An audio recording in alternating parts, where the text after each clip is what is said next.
Chapter 1 real number. आज उसका introduction class होगा। पहले हम कुछ टर्म्स के डेफिनेशन सीखते हैं। जैसे सबसे पहला एक टर्म इसमें जो बार बार आएगा, एल्गोरिथम। एक्चुअल में एल्गोरिथम होता क्या है? An algorithm is a series of well defined steps which gives a procedure for solving A type of problem. इसका मतलब ये हो गया, जब हम मैथ्स के कोई भी प्रॉब्लम सॉल्व करते हैं तो वो एक स्टेप में नहीं सॉल्व होते, बल्कि कई सारे स्टेप्स में वो सॉल्व होते हैं।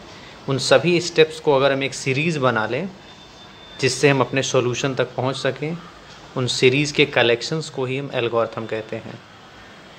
एक टर्म्स है इसमें लेमा, इसको थ्योरी भी कहते हैं, theorem. A lemma is a proven statement use for proving another statement. Lemma एक ऐसा स्टेटमेंट होता है जिसकी हेल्प से हम किसी एक सॉल्यूशन तक पहुंचते हैं। ये इंडिविजुअल एक स्टेटमेंट होता है। अब आते हैं यूक्लिड डिवीज़न एल्गोरिथम पर। ये है क्या? इसको शॉर्ट में ईडीए भी कहते हैं। EDA is a technique to compute the highest common factor HCF of two given integers. EDA एक ऐसा प्रोसीजर है, एक ऐसी तकनीक है जिसकी हेल्प से हम HCF फाइंड कर सकते हैं। अब आते हैं यूक्लिड डिवीज़न लेमा पर। ये एक्चुअल में है क्या, वो स्टेटमेंट क्या है? Let A and B any two positive integers then there exist unique integers Q and R such that A is equal to BQ plus R where 0 less than equal to R and less to B। अब ये A is equal to B Q plus R है क्या? तो इसको एक हम simple से divide से समझते हैं। जैसे अगर हमें 9 में 2 से डिवाइड करना हो, 2 4 जा 8, 1 रिमाइंडर आया। 9 इसमें डिविडेंट है, 4 क्वाइसेंट है, 2 डिवाइज़र है, 1 रिमाइंडर है। इसको अगर हम स्टेटमेंट में लिखें तो dividend is equal to divisor into question plus remainder. ये हमने प्रीवियस क्लास में पढ़ा है।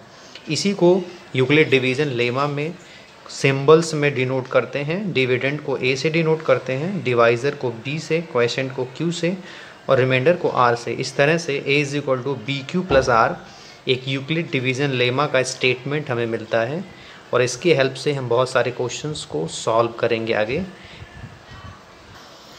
यूक्लिड डिवीज़न एल्गोरिथम के हेल्प से हमें HCF फाइंड करना हो 210 और 55 का, तो कैसे करेंगे? सबसे पहले हम क्या करते हैं, ये देखते हैं कि जो फिगर हमें मिले हैं उनमें बड़ा कौन है। 210 और 55 में बड़ा कौन है? 210 बड़ा है। अब हम एक सिंपल सा डिवाइड करते हैं 55 से 210 में। 55 से ले जाओ 165, माइनस करेंगे 45, रिमाइंडर आएगा। इसको अगर हम देखें तो 55 को हम B से डिनोट करेंगे, डिविडेंड को हम A से डिनोट करते हैं, क्वोशिएंट जो हमारा उसको हम Q से डिनोट करते हैं, और रिमाइंडर को R से डिनोट करते हैं। ईडीएल का जो स्टेटमेंट है A is equal to B Q plus R, उसके हेल्प से हम 210 इज इक्वल टू लिख सकते हैं 55 इंटू 3 प्लस 45। अब यहाँ तुरंत चेक करते हैं क्या हमारा रिमाइंडर 0 है? तो रिमाइंडर हमारा 0 नहीं है, 45 है। जब रिमाइंडर 0 नहीं आया है तो हम फिर से क्या करेंगे, 55 और 45 को लेके एक बार फिर से डिवाइड करते हैं। 45 से 55 में डिवाइड करेंगे, 45 1 जब 45, 10 रिमाइंडर आया। यहाँ पर भी हम सेम सिंबल, ये हमारा B है, ये A है, ये हमारा क्वेश्चन Q है, और ये रिमाइंडर R है।